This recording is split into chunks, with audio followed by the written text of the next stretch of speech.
It's great that so many people can join us today. This is the British episode of this year's Walkie Talkies. And look, so Charles and I have known each other for many years. We're good friends. And so the way that we wanted to approach this afternoon was really like an informal conversation. We've got a rough route plan, some galleries whose programs we're interested in, some artists who we know very well, some, I guess, who are new discoveries for us. And we're going to play it by ear and work it out as we go along. And maybe we'll talk a little bit about what we do as we're doing it too. And art is first and foremost about pleasure. I know that sounds obvious, but it's important in an art fair situation to remind everyone that this is about beauty and pleasure and, yes, the historical links between what has come before and what you're seeing now. And it should be an exercise in, should be both an education and joyful experience looking at art. You're setting the bar very high, Charles. Pleasure and beauty. Where first? First gallery we were going to start with is a Berlin-based gallery, Isabella Bortolozzi. Charles, you know her very well. How long has she had the gallery for now? She's had the gallery for quite a number of years. She has 2 spaces in Berlin. And she does a very interesting mixed program, installations, film and video, sculpture, painting. One of her artists launched a new perfume earlier this year. Anthony Simmons and Max Permain are in primarily in the fashion world, but they have an extension of their practices moves into the art world. Mm-hmm. And this is a new project that was shown at the Bortolozzi Gallery in Berlin. And with the launch of a new eau de cologne, a new parfum called Iron Lady, which one has to assume is after Margaret Thatcher. And the exhibition was a mixture of clothing that they have made together, the perfume, and these highly charged erotic photographs, which are also there to get our attention, which they surely do. You know, in the classic sense of the nude in art always seems to draw a crowd, and I think this is rather an amazing project. It's very brave, very daring, very contemporary, in the sense that the female body is on full display, fully proud. Yes, selling a product and not. There's no particular problem with that association. I suppose while we're here, it may be interesting to mention. It kind of strikes me, Charlie, that a number of the artists that Isabella works with are kind of interesting in this way in which their practice expands beyond the art world, right? They're kind of often their works go into the worlds of theatre, into the worlds of design, of fashion, of music. I think of an artist like Wu Sang, who is also represented by Bortolozzi Gallery and who we did a show with at Nottingham Contemporary this summer. Wu is an artist who lived for many years in Los Angeles and works very frequently with performers, with musicians. Wu used to run a nightclub in LA and then also a kind of a community center next door to the nightclub that provided support for a community of trans women living in Los Angeles. And I think like a number of artists who Isabella works with have these kinds of lives that go beyond just a studio practice or making things for galleries, for art fairs and so on. Absolutely.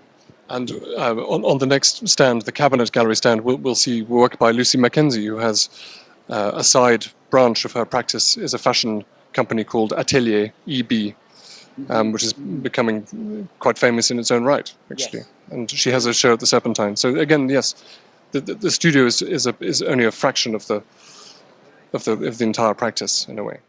Welcome to the Cabinet Gallery in London. For me, this is one of the most exciting galleries in the world. And it began in South London in 1991 and then moved to Old Street in the East End and has now moved back quite close to where it all began. And the gallery, as I said earlier, is an extraordinary 12-sided brick building in a park very close to the centre of London. And they show a very interesting mix of British, European and international art. In front of you, you have a work by Mark Shamovitz. I believe this is from the 1980s. One of his screens, and you should go around the other side. It's beautiful. It's part wooden sculpture, part painting. And Mark actually has an apartment, right, in this new cabinet building, which I'd really encourage people to look up online for images of this building. It's quite extraordinary, in part because the artists themselves many of them have been commissioned to make small interventions into the building. So an artist like John Knight, whose work is up there, the mirrored piece, has been commissioned to make a kind of window for the gallery. Is that right? Exactly. So and Mark has designed some of the windows themselves. Mark has designed the windows, and he's also designed my jumper. So this is, and he recently had his second show at the Serpentine Gallery in London, which is quite unprecedented. He's about 70 years old, and quite a master, I would say, of form and pattern. And his work has always involved beauty. I think first and foremost, his work is about that. And beauty, even recently, was not such a popular word in the art world.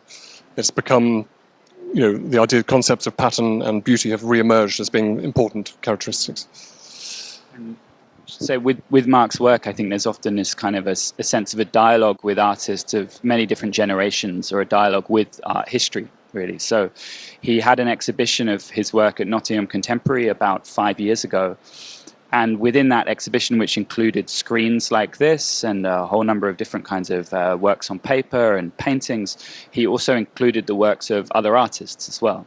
And they were modern masters like Giacometti, through to an artist working today like Wolfgang Tillmans. And I think it's a very, very generous practice that he has, that's always kind of opening out onto the world and onto the kinds of works of other artists, but also writers too. Jean Genet is a writer who he frequently comes back to. Other works on the stand, maybe this is worth looking at, this Lightbox by Mark Leckey. Mark Leckey is, for many people, a hugely important artist in London and the world, because he has one foot in the pre-internet age, the analog culture, and his practice straddles the emergence of the internet and the availability of everything we have that we take for granted today, information-wise and visual-wise. For a lot of people, he's the key figure in British art at the moment. And I think beyond that even, I think if I were forced to say who is the most influential artist working today, I think for me, like no question, it would be Mark Leckey.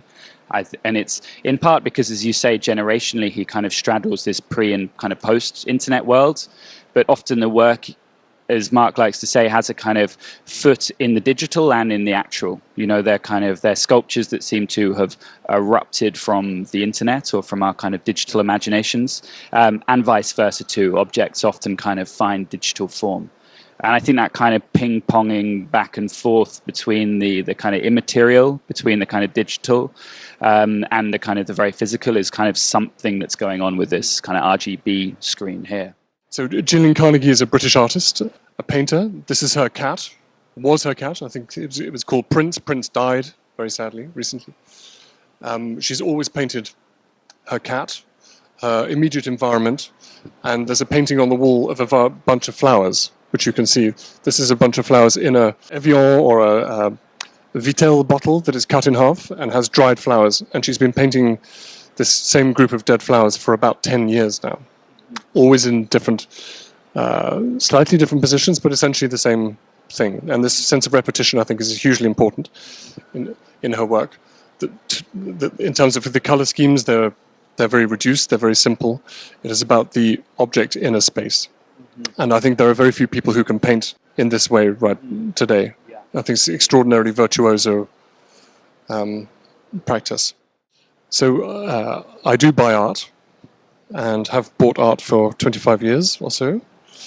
But alongside the art, I buy every book and every bit of writing and every publication, every bit of ephemera, every scrap of paper, every invitation card I keep.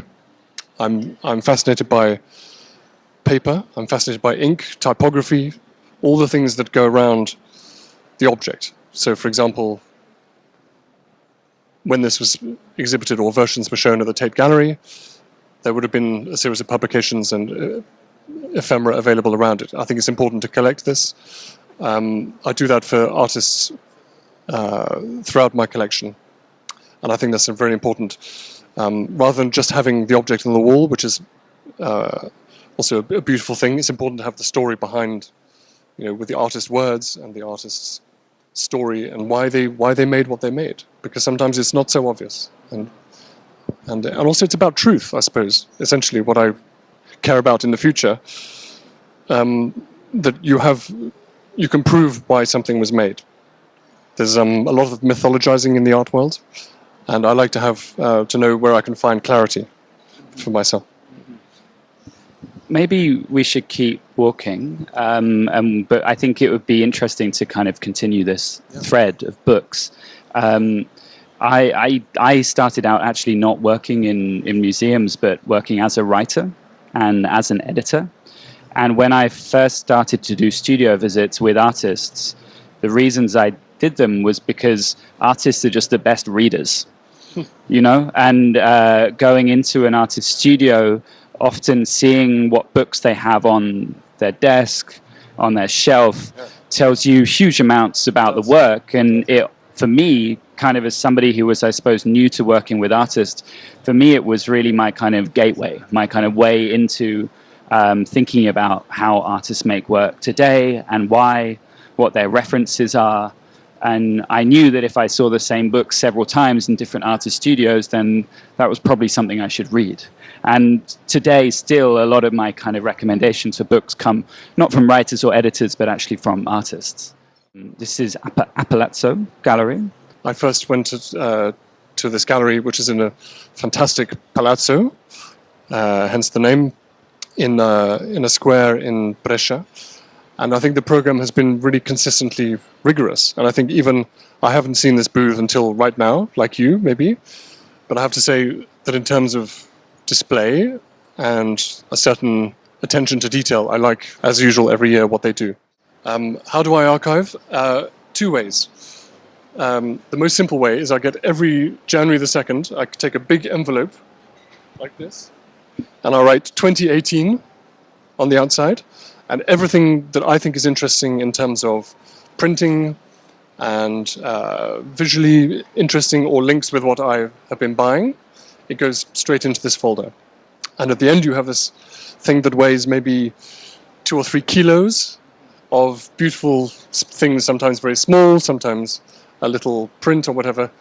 And that becomes my archive. The other archive is, of course, based on as I was saying before, the books that relate to the things I bought during that year. But I would urge everyone to, if you receive something beautiful in the post from a gallery, if it's a poster or a card, you should keep it.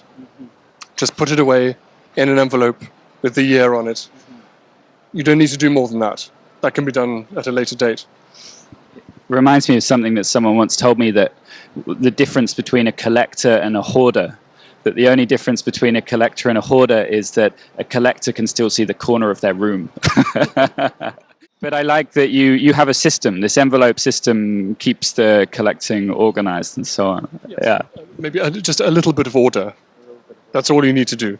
You mentioned earlier that you've been collecting for 25 years now. And I was wanting to ask you, do you remember, what was the first work that you bought? I do. I remember very clearly. It was a photograph by Matthew Barney.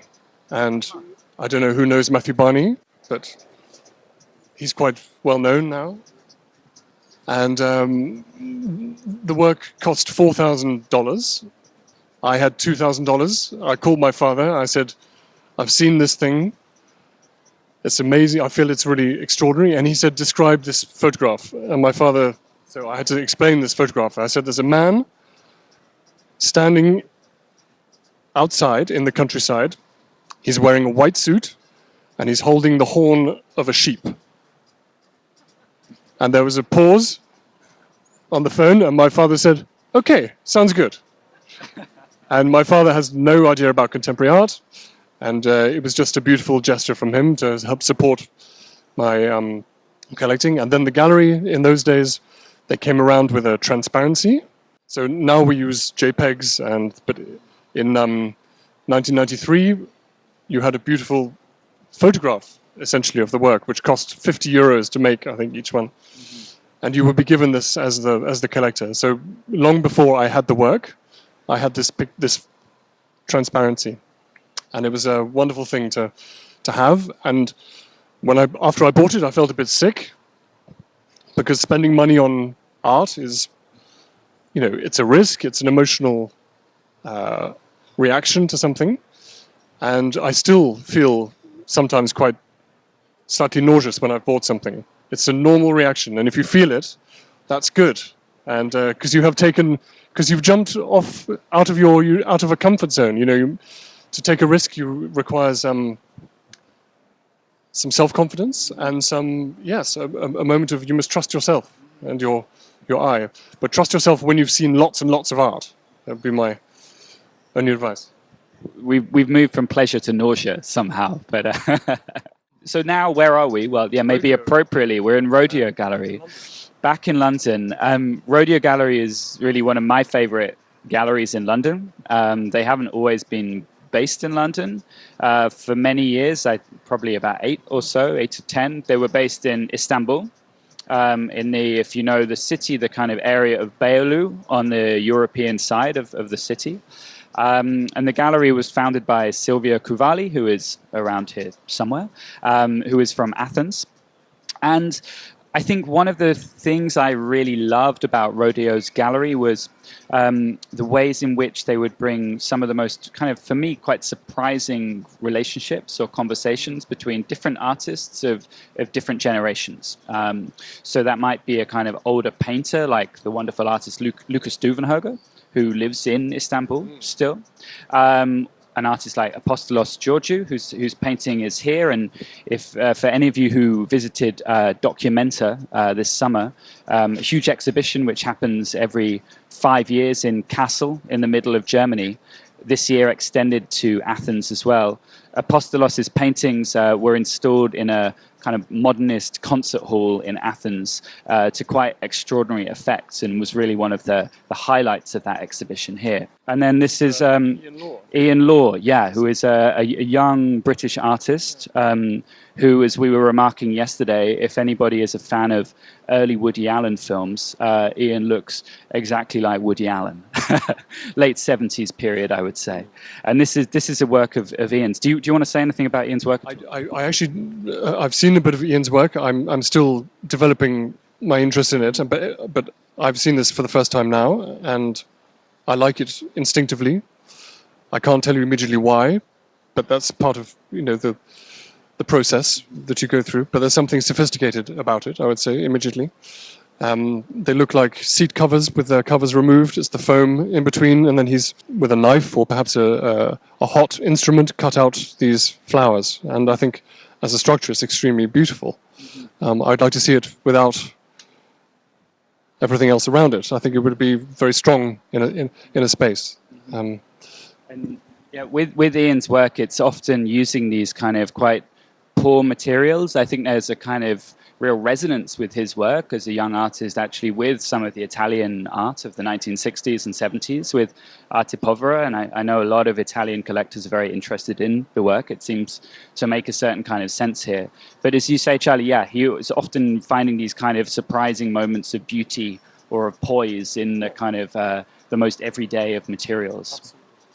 Maybe we'll keep moving, but I just want to draw your attention to the curtain that's behind you here. It's by an artist named Tamara Henderson, who's really somebody to look out for if you're not already aware of her work. She's a young Canadian artist whose work is often kind of takes the form of like large-scale textiles.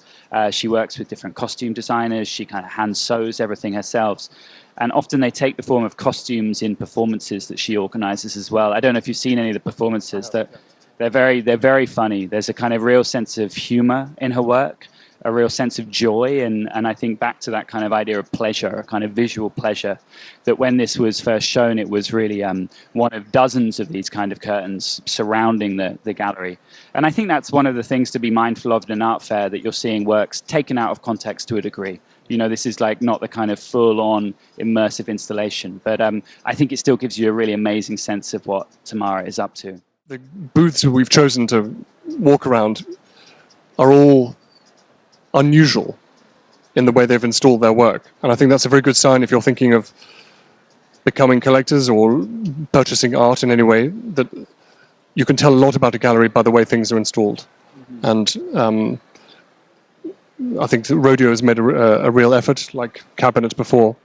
And I think that says a lot about their aspirations for the space too.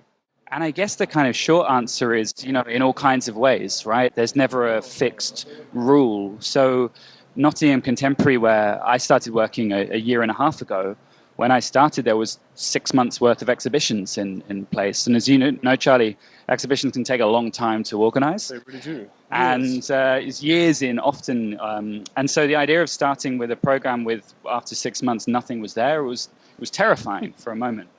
But then, things come to you, and those things come to you in different ways, through reading, back to books, looking at the kind of older publications, catalogues, maybe moments that have been overlooked or undervalued. And then travel is very important too, and continually doing studio visits, continually talking to artists, curators, collectors. And that's, I think, for me, where often these kinds of ideas spark or chime. And actually, it's not so different from what I do, that you and I do. You have a wonderful space with which to exhibit it. But essentially, we are all seeking information, and in similar ways. We have now arrived at the very exceptional Anthony Reynolds Gallery. This is one of the great gallerists of my generation, someone I've known since I was about 19. I owe him a lot in the way I look at things, and essentially the way my collection is formed, I think has a certain rigor that this man has in everything he does. And he may even talk to you if I pass the thing over. But this, would you like to say a little something about Lucia's show? Okay. What I'm showing here are drawings by Lucia Nogueira, who is a Brazilian artist who died 20 years ago. She was known essentially for sculptural installations, and very, very highly regarded amongst artists in particular. But she wasn't very well known until later on, when 10 years after she died, the Museum of Sir Alves in Porto did a full retrospective, which was voted one of the shows of the year internationally. And her drawings have not been shown so much, but they're incredibly intense and moving and whimsical and inventive, and they really bear very close attention. And it was great to have this opportunity to do a show like this in this new section, which obviously was going to be given prime position because it was a new section. And I'm delighted to be able to offer her work here. But we wanted to finish with an artist who, for me, was a real new discovery. I was just saying, Charlie, we're going to walk over to see a solo presentation in the Back to the Future section of an artist, a French artist named Jean Dupuis, who is in his 90s now, I believe. And I'm a little ashamed to say I'd never come across his work before, but I understand that he was a very important figure in the 60s and 70s, was very involved with performance, was very involved with experiments in art and technology that were happening in the late 60s.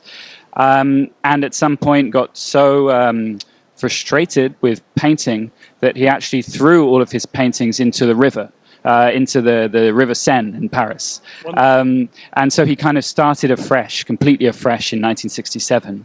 And so what we're going to see over at this booth is a presentation of the works that he was making in the 80s when he turned back to painting after a kind of 20-year kind of gap. But, this is, I think, one of the reasons that art fairs remain important, right? That you kind of have these discoveries along the way as well. You can be surprised. Absolutely. I mean, for me, it's really thrilling when you come to a place and you've discover people who are twice your age, who've had maybe no interest from the commercial world, and yet are suddenly important, and they've always been important, and their time has come. And it's very exciting for me to now see this artist who I also don't know who he is. I know nothing about him other than what you've just told me, so I'm excited. Just to jump in, I'm really curious. Do you remember when you first started to become interested in art?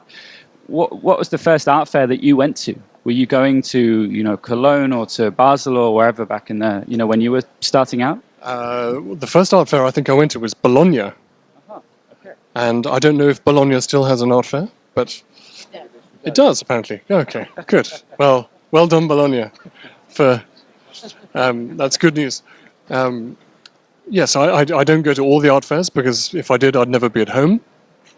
And some are clearly better than others. I'm a particular fan of Artissima because I think it's the right scale. The quality is always excellent, and you can really look at art in a city that offers much besides. And here we are. So I'm not going to say a huge amount about this work on the left because, as I mentioned, until 24 hours ago, I'd never heard of this artist. But yeah, these kind of quite fascinating little objects, which I suppose I'm imagining they look to me like they may be from the 60s or 70s. Yeah. But this is kind of the interesting thing about seeing work pretty fresh. You feel a little bit unmoored. And when I was encountering these paintings yesterday afternoon, I had no sense that this was an artist who for 20 years was very much devoted to performance, was very much a kind of central member of the kind of Fluxus movement, which emerged in the 60s. He's somebody who collaborated with some of the central figures in the Fluxus movement, like George Maciunas, Namjoon Paik, and many others besides. But then suddenly in 1984, he turned towards making these paintings, which are kind of forms of language games as well. But one nice thing, and I'd encourage you to explore the booth a little bit, is there's an interesting archive display which gives a bit of a sense of where the work was coming from, about how the work was kind of changing. And this is a classic example of why, like we were talking about earlier, why writing things down and publishing books and keeping all the scraps of paper is important, because Jean Dupuy would be less well known if he hadn't made any of those publications. And before we finish, if anybody does have questions, please do ask. This is the time. I have a question. I'd like to know which is the artist you feel you discovered somehow. I don't think collectors really do discover artists. Dealers and gallerists discover the artists. Mm-hmm. I subsequently found those artists through the galleries. So I think you have to, as a collector, if you want to discover, let's say, that word, an artist, you have to go to the right galleries. So maybe the first process is finding the right gallery. Mm-hmm. I would love to claim that I did all the work and found Thilo Heinsmann and Lucas Duvenhugger and Isa Genskin, but I didn't. But I did make the effort to go to the galleries early on in these people's careers. And then, yes, I was brave enough to buy the work when many weren't. But discovering, no. I can't claim that. The galleries do the work often. And I must be reverential to what they do, which is a very hard job. And sometimes very unrewarding for long periods of time. Mm-hmm. And as a collector, I feel like a duty to support the best gallerists. So I would urge everyone to go and find these people and give them your support. Yeah. And I think, Charlie, you're being modest. I think too fair. Artists need galleries to support them, to guide them in all kinds of ways, and I think kind of brave or daring galleries and gallery programs need brave and kind of far-sighted collectors for them to continue. And I think this is very much what you do, if I can say. Small. Are there any other final questions you'd like to ask about either any of the works we've seen today or maybe anything that we do?